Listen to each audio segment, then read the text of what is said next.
পরম পূজনীয় স্বামী ভূতেশানন্দজি মহারাজ বলেছেন, গিরিশ ঘোষের সঙ্গে শ্রী শ্রী ঠাকুরের লীলা বড়ই অভিনব। গিরিশ ঠাকুরকে গালাগালি পর্যন্ত দিতেন, যা শুনে উপস্থিত ভক্তদের খারাপ লাগত।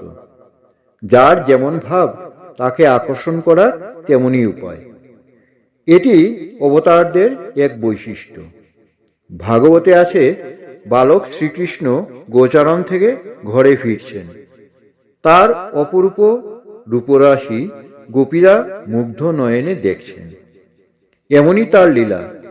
একই কৃষ্ণকে এক এক গোপী ভিন্ন ভিন্ন রূপে দেখতে পাচ্ছেন। যার অন্তরে যেমন ভাব তিনি তাকে তেমনই দেখছেন। কেউ সখা রূপে, কেউ বা স্বামী, কেউ বা পুত্র, কেউ বা প্রভু রূপে।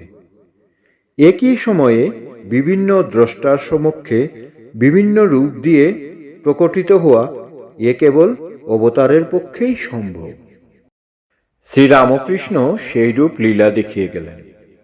কারো কাছে তিনি অতি সাধারণ ব্যক্তি, মা কালীর ভক্ত মাত্র।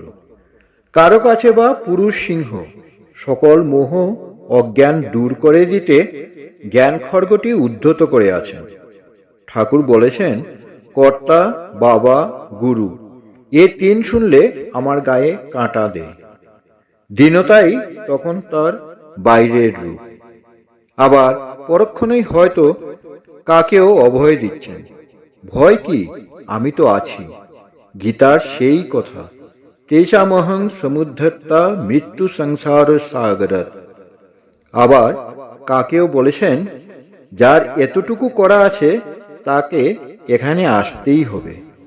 এসব উক্তিতে যেন পরস্পর বিরোধী ভাব রয়েছে। যে যেমন অধিকার অর্জন করেছে তাকে যেভাবে সহায়তা করলে সে যথার্থ অবলম্বন পাবে, তার প্রতি তিনি তেমনি আচরণ করতেন।